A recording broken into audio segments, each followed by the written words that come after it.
Hi, it's Amy from A-Star Reads, and welcome to the 11th day of Christmas, or the 2nd of January. It just barely started. The 11 Pipers Piping by Benison, which is a cozy mystery, and it's 474 pages, and I just kind of realized that I only have until Wednesday to get this and book 12 done, because I'm going to consider the end of January 6th a hard deadline, so I have to get these two books done. I really have only read like a page, and so I can't really tell you anything about it, but I will catch up with you in about a couple hours when my 24-hour readathon is done.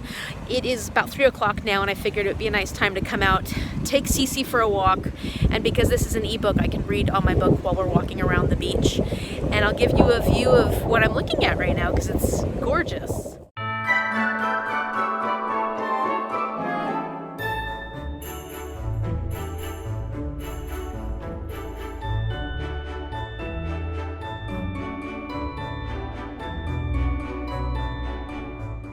Alright, so I've reached the end of my 24-hour readathon. It is 5 p.m. on Sunday. I'm just about 8% of the way into 11 Pipers Piping, so not too far, but I feel like I'm making a good start on it. And at this point, we've met Father Christmas, also Mr. Christmas or Tom, and he's a lot younger than I thought he was going to be. He has a young daughter. Her name is Miranda. And then you also have met Madron, who's the housekeeper of the vicarage, because Father Tom Christmas is a vicar. He has to go to the supper because he's the chaplain for this piper band, this band of pipers. There's this huge storm that's coming in with tons of snow, and it sounds like it's going to be one of the largest storms they've had in a while. And there's a lot of detail. You're getting a lot of little side stories about a lot of the characters within the town. So it's not just focusing, you're focusing on these main characters, but you're also learning about whose relationship with somebody else, stories about this person, that person, that person, all over the town. It's almost like you're learning about the town as a whole. And, I'm enjoying this more than I was enjoying Lord of the Flies. So that's good because I definitely need to get this book done fairly quickly. Good morning. I'm not used to getting up early to work anymore. I missed the holidays already. But I'm awake and I have a lot of work to do. So I'm not going to waste any time and I'm going to get started on work this morning. But I wanted to let you know a little bit more about 11 Pipers Piping because I did dive a little bit deeper into it last night and I have a better understanding of what exactly is happening in this book. So the supper that they're having is called the Robert Burns Supper. And if you've ever been to Scotland, you'll know that Robert Burns is a very famous poet. And one of the poems that he's really well known for is about haggis. So haggis is either made of sheep or calf, and it's the innards, the offal is what they call it. Like the little bits and pieces that you don't use for regular meals, it's not like the steak, it's all the little bits and pieces. And those are all ground together with oatmeal and suet. And suet is the hard fat that you find around kidneys or the loins. And that's all mixed together with some seasoning and put into the actual stomach of the animal and then boiled. And yes, it's an acquired taste. And I have not acquired that taste. It's not my favorite thing. It wasn't horrible. It wasn't as awful as I was afraid it was going to be. It's a very strong, pungent flavor. On Robert Burns' birthday, which is about January 25th, they have a Robert Burns supper, and they say the famous poem by Robert Burns that says, "Give 'em haggis." And so this group of pipers is normally playing at Robert Burns suppers, so once a year before or after January 25th, they have their own supper where it's just the pipers, and then they kind of just party all night long, so it's just a lot of fun. So they're at this Robert Burns supper, Father Christmas is there to bless the haggis, and Will, who is the owner of the place where we're having the supper, it's the Thorn Court Hotel, he has been having a lot of issues, and they're talking a lot about Will before this meal. Well, Tom and Roger are one of the other pipers. They're talking about him because he's been struggling lately, and you can tell that he's a bit off. There's a lot of things that he's been kind of melancholy about, and he just doesn't seem right. And at the dinner, he seems to get really hammered really quickly, just doesn't look healthy, and he seems really miserable. And his brother-in-law is obnoxious. And so there's something going on with Will. They eat all their food, and then before the actual piping is supposed to start, because they're going to then start doing the entertainment, which is them piping. And there are 11 pipers present. Because of the snowstorm, several of the pipers have been held back. They couldn't make it because there was so much snow. Will goes off. He's like, I'll be right back. He stumbles off, and they find his body up in the tower of this hotel. And I think that that's kind of where it starts the mystery. We're going to find out what happens next. And, oh, I should say, and I don't think I mentioned this at the beginning, the reason this group of men come together to do Robert Burns Supper is that this is a piping group, meaning bagpipes. For people in the US who aren't quite sure what piping means, these are bagpipe players. There's only one of them that is actually Scottish, and the rest are all British. But in honor of being pipers and the Scottish tradition, they have the Robert Burns Supper every year. And that's where I'm at, and I hope that clears things up. I was a little vague on my synopsis yesterday, but I was reeling from my Lord of the Flies experience. So I didn't have too many things exciting to share with you today because it was a work day, but I got so many things accomplished, and it felt really, really good. I'm like, whoa, 2021, what am I doing? I'm getting stuff done. It felt amazing. And then I got tired. I lost steam. Probably around 4. But I did make a really delicious dinner. I made some risotto. It was fantastic. I've been reading 11 Pipers Piping and then like watching one booktube video and then reading, and then I'm really enjoying this book because it has a vibe. And I guess I can see why you'd call it a cozy mystery. So I don't know how to explain the vibe this is giving me, except that I will tell you a little story. So this was when we first went to my first trip to England.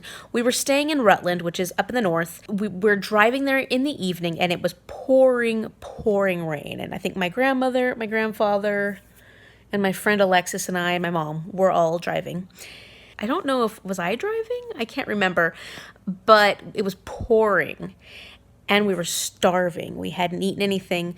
So on our way up there, we pulled into this teeny tiny village. And there was one open pub there. Little, adorable, wonderfully warm, cozy place. And there are regulars, I'm sure they're regulars, sitting at the bar. And they all kind of turn and stare at us because we're these crazy Americans coming out of nowhere in the rain into this little village where they probably don't get too many visitors. And everybody was so friendly and welcoming, and it just felt amazing. It felt amazing. And bars in the US are not like pubs. In pubs, you can get amazing food. Maybe not always amazing, but I always thought the pub food was really good. And it was really inexpensive. And then you could bring your family in. And they just always felt very warm and cozy. I really loved them so much. It was a completely different vibe than here you get in the US. And for some reason, this book gives me that vibe. It brings back that memory, and it just feels so wonderful. But don't get me wrong, there has been a death in this book, and Father Tom Christmas's wife was murdered, I think, a year prior. And so there's a lot of instances of grief in this book, but it just still has that warm, cozy feeling that gives me that memory. It's lovely. This book is very detailed, and I don't know if, I love detail. I know that not everybody wants a book to be that detailed, but I'm really enjoying the little bits and pieces about the different people in town and different parts of the town itself, just learning all these little bits and pieces, because I feel like I can visualize this place and all these people pretty well. Okay, so this is what I'm talking about, this particular section especially.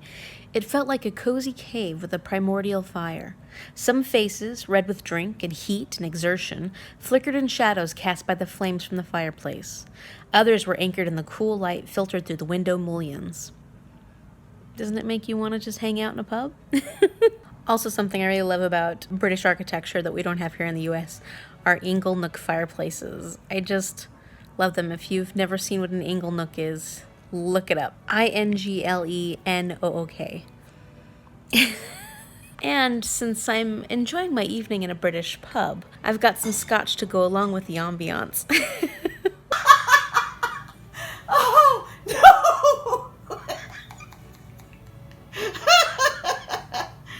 Oh my God. Oh my God. All right, it's January 5th. I'm about 40% of the way into 11 Pipers Piping. So I think it's pretty clear that I'm not going to be able to make it to my 12th book by January 6th, but my goal right now is to finish 11 Pipers Piping.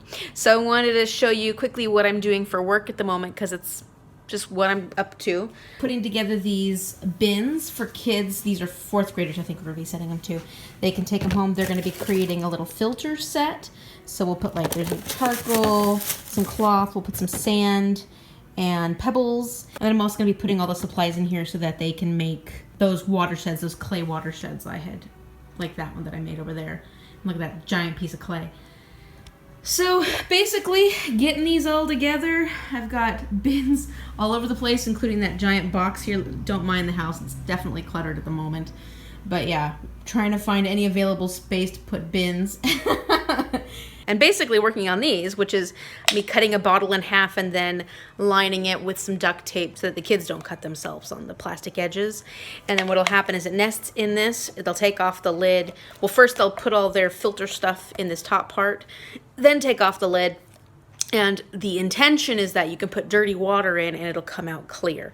It's basically supposed to mimic how healthy plant systems and soil and all the things that are in a normal habitat filter out rainwater and everything so that the groundwater is kept clean. So even though we may have pollutants and whatnot being flushed because of rainwater, once it hits the ground, it goes to the soil, it gets filtered. And it usually filters out not just particles, but actually does a pretty good job, especially if there's moss, of filtrating out pollutants. So that's a little project we have for the kids that they can do from home, and it should be a lot of fun. I should say at this point that it's not quite clear whether or not Will's death was actually a homicide or anything like that, because it appears he died of a heart attack. But there's suspicion around it, and he was young and an athlete. Father Christmas is kind of like, was it really just an accident, or was there something more to it? So there's moments in here for sure that you feel like you're kind of being led to believe that other people are suspicious. And I'd say there's at least 3 people that you kind of go, they seem to have a reason why they might want Will dead. Both animals wanted to sit on my lap, so this is what I got going on right now. 2 little boogers competing for space, because, you know, there's no other place in this whole house for you guys to lay down. All right, so today is January 6th, and it's officially the end of my 12 Days of Christmas Carol Advent Calendar Challenge. As much as I would love to continue it on, I did have to put a cap on this because it can't go on forever. I have so many books to read in January, and I haven't been able to start any of them. I had a wonderful time with this. I am still working on 11 Pipers Piping. I am about 75% of the way through, and I'm hoping to get it done tonight. If not, I will be getting it done tomorrow. So at this point, it's really hard to rate it because I haven't finished it. I'm not sure, given what I've read so far, if I would give it higher than a 3.75. I don't know if I'd give it lower than that though, because I'm really enjoying it. So that might end up being the rating I give to this book, but in my December wrap-up, which I'm hoping to do at the end of this week, I will give you a better rating once I have actually finished the book. I will definitely be reading the others. This is actually the second in the series. It's the 12 Drummers Drumming, then the 11 Pipers Piping, then the 10 Lords of Leaping, and then one that doesn't have any reference to the 12 Days of Christmas. And one thing I did notice people were upset about when it came to this series, it doesn't actually take place during Christmas. I don't think any of these books take place during Christmas. It just uses the reference based off of, I mean, this one, there were 11 pipers present. I didn't care. I still thought this was really fun and cozy and gave me the vibes I was looking for. Really, really made me miss England. And I've spent some time there because I have some really good friends out there, and I've always loved it so much. If you're a person who doesn't like a lot of details, you might not vibe with this book quite as well. Aside from that, it's not a thriller. This is definitely just a nice cozy mystery where you're learning about these people's lives and a lot of the things that are going on within their lives. You know, it's not all pleasant. People are struggling. They've dealt with grief and death, and they're in a really small community where everybody talks. Everybody knows each other. Sometimes that history is good because it brings people together, but sometimes that history is bad because there have been bad experiences in these people's past. So ultimately, I'm enjoying it. I'm gonna keep reading it and I will get it finished, and I will read the other part of the series. Okay, so what's going to happen now? Because this challenge is over, right? I need to finish. I need to get through. I need to know what's behind that door. So what I've decided that I'm going to do, because January has way too many books in it for me to try and fit anything else in, I'm gonna take the book that I didn't get to finish for the end of this challenge, and I'm going to add it to my February TBR. And then I will do a book review on it. Because I do want to say that I was able to complete my challenge, even if it wasn't quite in the form that I wanted to complete it in. We have one more unboxing. We're gonna find out what the last book is. Are you excited? Let me tell you what the books are before we get too excited. Hold on. Okay, so for the 12th day of Christmas, my true love gave to me 12 Drummers Drumming. And the first book that I could have chosen is 12 Years a Slave by Solomon Northup. And this is a book that I've actually seen previews for the movie, but I've never read this, and I didn't really know anything about this before hearing about the movie coming out. And this is actually a memoir. It's a nonfiction memoir about Solomon Northup's experience. He was living in New York, and he had traveled to Washington, D.C. I don't know for what reason, but this happened in about the 1840s. And while he was in Washington, D.C., he was kidnapped. And upon being kidnapped, he was sold into slavery, and he ended up on a cotton farm somewhere in Louisiana. And he was enslaved on this plantation for 12 years before he was rescued. And this book is his experience. So I'm kind of hoping I pick this one, and if I do, I will end up probably watching the movie as well, because I haven't seen it. This one's not on my TBR, but I have since added it to my TBR, so fingers crossed I get this. If not, I will definitely read it at some point. The second book is 12 Drummers Drumming by C.C. Benison, which is actually his first book in the Father Christmas series. This is about when he first moved to Thornford Regis. It's during the Mayfair Festival when they have the Japanese Odaiko, I'm not sure if I'm pronouncing that correctly, but Odaiko drummers, and in one of these drummers, a dead body is found. This is the body of the choir director's daughter, I think. In his capacity of vicar, he does tend to act like a confidant for everybody in the community. And he's new to this community, so he needs to kind of gain their trust. So I think he is going to attempt to help solve the mystery. And this will be the first book, so I'll actually read the first book after the second book, and then I'll probably try and pick up the third and fourth books eventually. And the third and final possibility for this challenge is The Painted Drum by Louise Erdrich. And this is an adult historical fiction about a woman named Faye Travers. She's the estate agent for this family in New Hampshire. She finds this incredibly old Ojibwe drum. And then through this drum, you're kind of going on a journey of the past, probably the past of this family. Sort of like a history of the drum and all the people that have come into contact with it is what I'm assuming. I don't know for sure, but I'm really excited about this. I've only read one book by Louise Erdrich, and I definitely want to read more. This one is on my TBR. I think this is the only one that was actually on my TBR. So let's find out what I'll be reading in February. Last one, okay. Number 12. Okay, this is it. You guys have any ideas? They're all a decent length. It's gonna happen in February. I'm gonna read it, and I'm just excited to finish this series. You ready?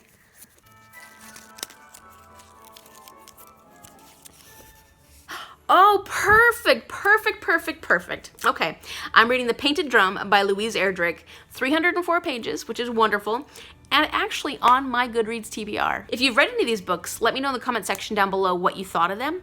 I'm really excited to read all of them, and I will definitely read all three because, like I said, I'm gonna continue on the C.C. Benison series just because I am enjoying it, and I have added 12 Years a Slave onto my TBR.